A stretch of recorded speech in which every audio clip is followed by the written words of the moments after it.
right, back with Pops for just a short session here. We're in Bert's Cave, and I mean, this is about as good as it gets for a garage gym. And I even wince a little bit to say it's a garage gym because it's so nice, but this is a true example of what we do at Sorinex and what a person can have. But the man who really made a name for himself training in garage gyms, building equipment out of wood when you were, 10 or 11 years old? Yes. So to accomplish this feat of the 1331, like we said, this was not something that you trained for specifically, but you were in full-on training mode to be the strongest human being that you could possibly be. What are some feats of strength that you're most proud of that might shock some people? I heard you got some pretty good pull-up numbers. And this is at 238. At that time, I was in my little garage gym, which turned out quite nice. And if you take the plunge and make your workout area as nice as it could be, I think it will raise your level of consciousness to train better and train more in a quality way. Some of the lifts at that time, and I have a pretty good recollection, I was squatting throughout my whole life, but being tall and rangy, I never did a whole lot. My squats were probably around 500 at the time, but my upper body was extremely strong. I was doing over 400 in the incline. My back work was, I cringe to think, I was doing sets of 10 with 350 in the pull down. I used a 2-inch bar, and we did a novel way. We would lift with only 2 fingers on a 2-inch bar and do deadlifts. Yeah. And I pulled with 2 fingers 530 on a 2-inch axle. I felt pretty good about mine. I did 315. So, okay. Yeah, there's a reference point for some of you people out there that, you hear 530 and it's 530, and you see people pulling 800, 900 pounds. When I pulled 840, I might have pulled 345, 355 with 2 fingers. I know that I did 275 with just the middle fingers. That's an ow. That hurts. Yeah, it does. And my middle finger just started hurting thinking about it. Yeah. But those axle pulls are insane. I got a free trip to Charleston on a bet. I stood on a 5-inch block. So actually the bar was sitting on right on top of my feet. Mm-hmm. And I was scared to put it back down. I didn't know how to put it back down. Right. And if I could do it with 2 fingers and deadlift it, I got a free trip to Charleston. Yeah. So I did it, and then after I locked it out, I couldn't figure out what to do, to jump out of the way or drop it break my feet. Right. But it went off all right and went down. You were asking about pull-ups. I worked up to doing at 238 5 sets of 20 to warm up. Warm-ups.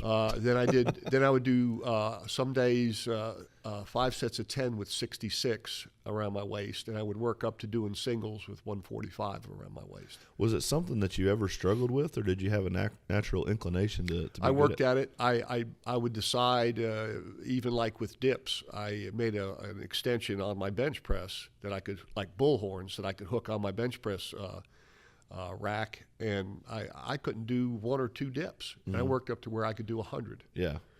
Dips were always something I was, from a coaching standpoint, I put it in all my clients' programs. For me, I looked at those as something that were a true mass builder. They gave you a ton of stability power. I always relied heavy on them. So when other people, especially someone of your caliber, really recognizes the value in them, and they were also just torture. Like, how long can you go with these? That's right. How many can you keep going? Yeah. I think about other auxiliary things. One arm, very heavy rows. I think they even coined them back in the day. We were doing them 25 years ago, croc rows. Mm-hmm. And we worked up to some, I would think, pretty big weights. I remember doing 295 one arm rows. Yeah. That helped me a lot. The thick bar deadlifts worked real well for me. I always kept my reps fairly low in the deadlift routine. I remember doing probably no more than 5 ever. Mm-hmm. That's cardio, right? That was cardio for me, yeah.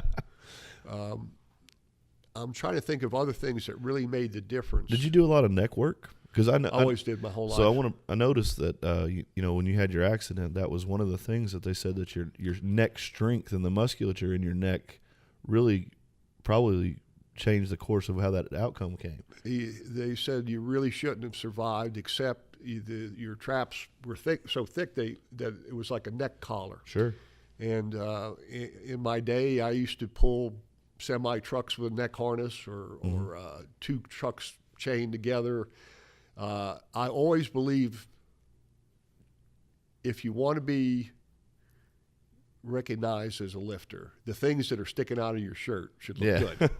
Right. If you have a strong neck, good forearms on you, they at least know you're doing something. Right. So I always did a lot of neck work. And then again, if my traps were real strong, I could always lock a weight back. Sure. I always could. That was a big help. What about core work, ab work? I still probably have the hernia. The doctor said you have it, but don't worry about it. I would do on an incline. It was a 30-degree incline. I would put, I hate to even think about it, 2 100-pound plates over my nose and do sit-ups. That was not a good idea. And calf work? Did you do any calf work? I've seen your Are you kidding me? I've seen them. I'm the biggest man in the world in 2 foot of water.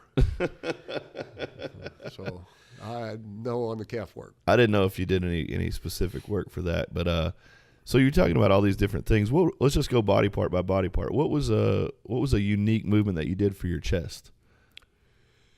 I experimented a lot. I tell you, I got to hand it to Bill Kazmaier when he did his small booklets, his Quest booklets. He knew how to not only be functionally strong, excel at powerlifting, and be good at moving things like the strongmen do. Right. But plus have a great-looking body. Oh, yeah. So a lot of the movements that he did or suggested to do, I did through my heyday. I really did. Great athlete like Al Order, 4-time gold medalist. I think the only one that ever did that in 4 different Olympics. I asked him, I said, what's the best exercise to do for an athlete like you, Al? And I was, kind of setting it up. And he said, curls. And I went, and he goes, and cheat like hell. Oh, yeah. But what he was doing was a reverse clean. Right. And the same movement that your arm goes in the discus was what he was trying to replicate. Right. Well, that makes perfect sense. Yeah. Any kind of like dumbbell holds, like out in front, or plate holds? I used to do plenty, not plate holds. I read about Jim Williams using a 100-pound plate doing forward raises. I worked up to where I could do 70s alternate. Yeah. That kind of stuff gets crazy to me. I know, let's see, let me think. I saw somebody doing 150 on those, and it was one of Josh Bryant's guys. I can't remember exactly who it was. There's so many, but that was one of the coolest things ever. I mean, and, he was slinging a little bit, but the descent was nice and controlled. Yeah. You see these guys that just sling stuff and it drops. Now, these guys were definitely holding it and controlling it. Squat. You said you never really squatted a ton because of your size and things like that, 500 pounds. What was the most you ever squatted? I did in competition 601. I did 675 in the gym. I usually always could lift more in competition than I could in the gym. Yeah, well, that's what we hope for, right? You know, that's where it matters, where it goes in the record book, but it all matters. Yeah. I always squatted my entire life. Even the ox bar that we sell now, I came up with that back in probably 65. I squatted 506 at 165 in high school. Yeah, so that bar's 55 years old, roughly. That bar. That idea, yeah. Sure. And what just to not get too far into branding, but the one thing that I noticed the most about that ox bar that I really, really like, and it's different than a lot of the Duffalo bars and the Buffalo bars that you see, all qualified quality bars. Yeah. But the apex in the center, that was one of my favorite parts of that, because I don't feel that direct spinal compression with that. Is that an original intention, or was it something that just evolved? Something, the bar was in lieu of a membership. It used to be 25 cents a workout, by the way. But in lieu of a membership, a big football player from Central Connecticut came down, and he didn't have any money, and he wanted to trade the bar that was bent in their gym. Yeah. And it was a heavy-duty bar, and someone had dropped it, and it bent right in the dead center. And we couldn't figure out what to do with it. You couldn't do anything with it. And finally I said, I'm not going to throw it away. So I made 2 blocks of wood, and I made collars for it, inside collars. So we started using it for a squat bar. But we found out that particular angle was so much easier on your shoulders holding the bar. Mm-hmm. It didn't hurt over your cervical spine. Right. It seemed like it balanced better. So that was our squat bar. That's the majority of squats I did all through, I guess, from my junior year, senior year, and I guess coming home in the summer was on that bar.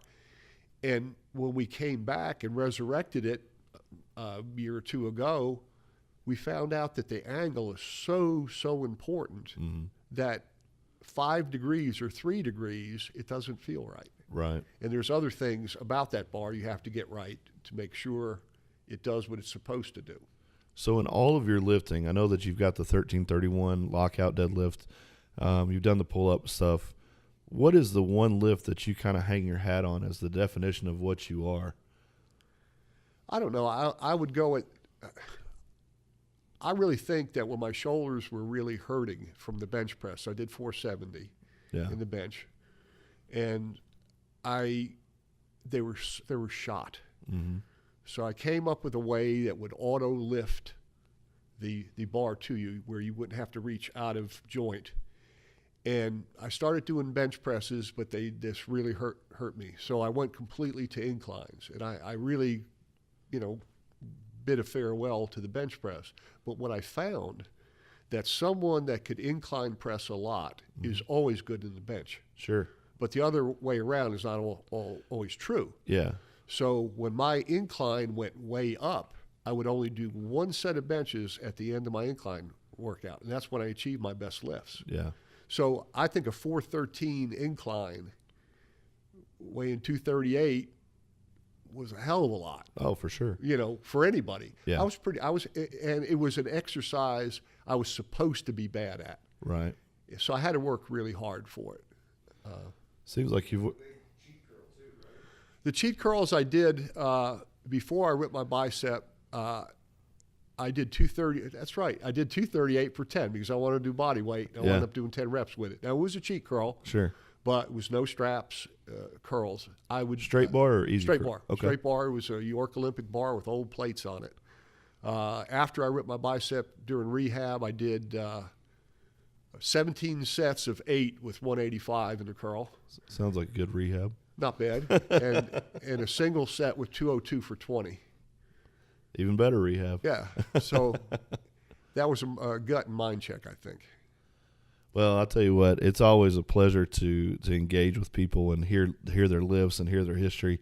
But for someone of the impact that you've had on my life and the impact that you've had on the sport and the people around me, it's a pleasure. And it's something really special to get to kind of crack the nut and get inside of you and see what's going on in there. So I appreciate it.